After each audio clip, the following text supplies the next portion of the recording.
Y'all, what's up? This is The Knowing on Facebook and seeing I'll Know It right here on YouTube with Tia.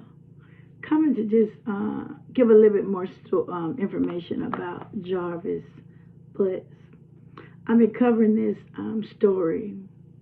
He is the guy that allegedly unalived a 13-year-old out of Detroit, Michigan. It's a sad story. Everything continues to come up about the story. It's just sad. It really is. But they were saying the backstory before the little Harris girl was unalived, that he had previously served time for the same thing, but not the M word. But he was messing with little girls, this little girl. And he was convicted. He served time in prison for it, as he should. I read an article where they said he had been in and out of trouble and had left home at 14. So it's basically on the streets. And some family members came and they, say they called CPS, and CPS didn't do their jobs, and if that is correct, they did not do it. And they said all this could have been avoided had CPS and I guess the police officers and the families have been more aggressive at trying to find out what really happened. Excuse me about my voice. I'm not feeling good. Just trying to get through this video.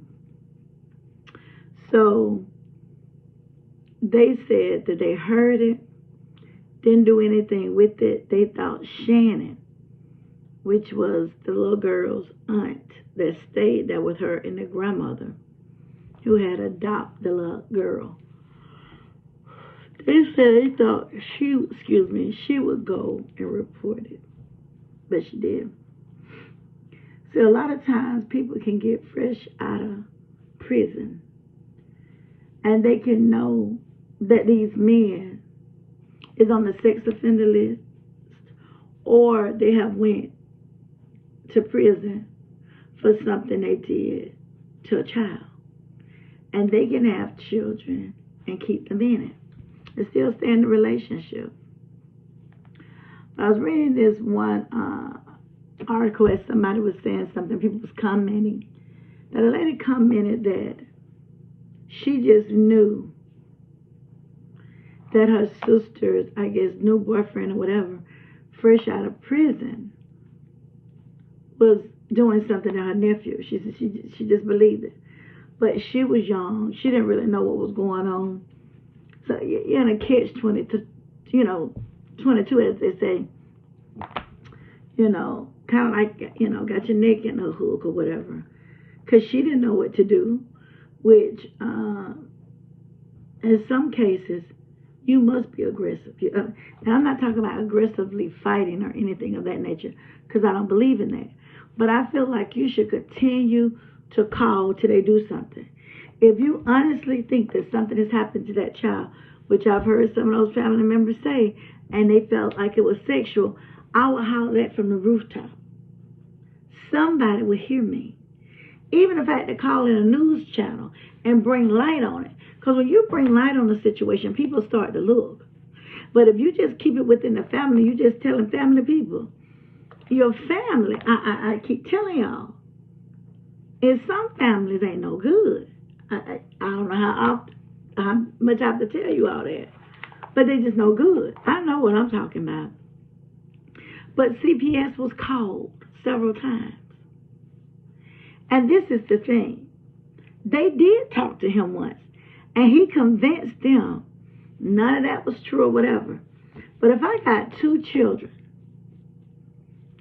telling me the same thing, he touched me inappropriately, then it's a third one. Honey, it ain't got to be but one.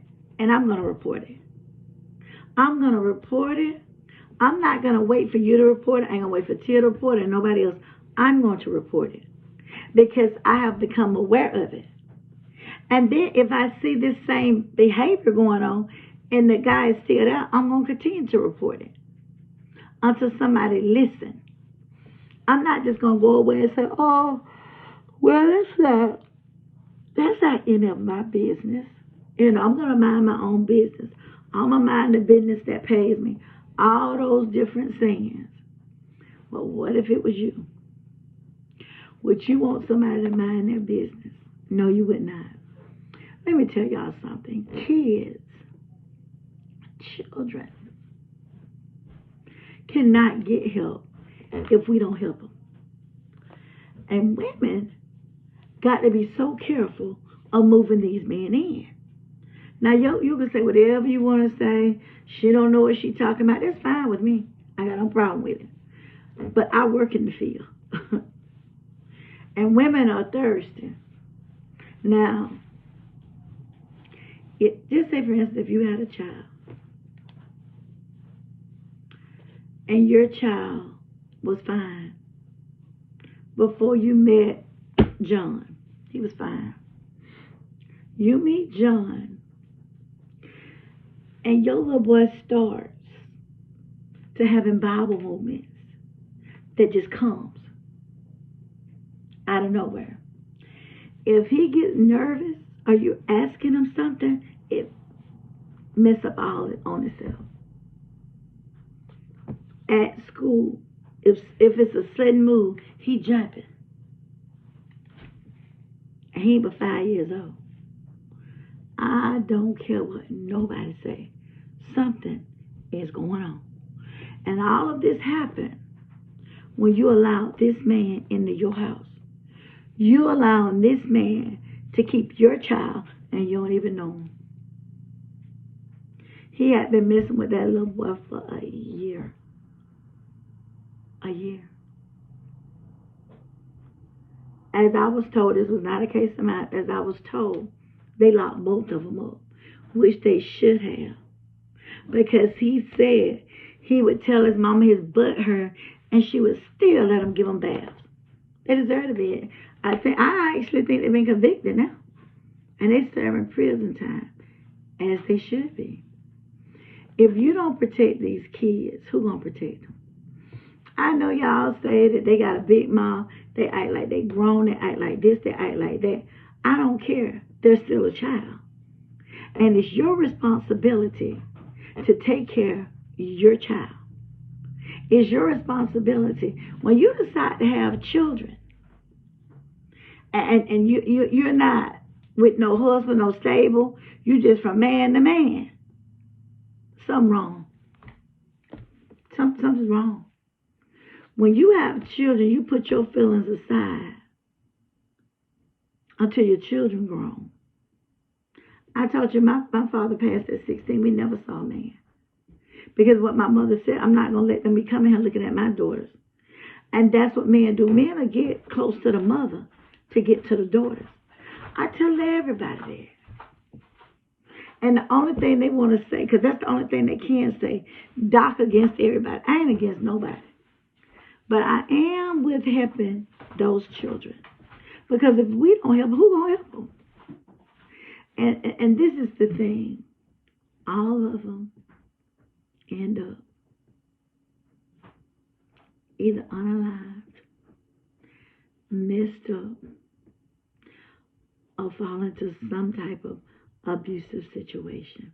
It never ends well. It just don't. And if you knew you were going to have kids, you should hold yourself, contain yourself until these kids get grown. Then you have your fun. But oftentimes it doesn't happen like that. People don't seem to love their children like they loved them years ago. And I didn't say everybody, so don't get in my inbox. I am saying it appears that women are very thirsty for men. And men are praying, and I pray, not praying. They pray on you. And you ain't feeling good about yourself. You think you're a misfit. You think you're no good. And it goes on and on and on. When are we going to stop the cycle? going to stand up for the children. I know that there's lazy CPS workers. There's lazy people in whatever organization you look at.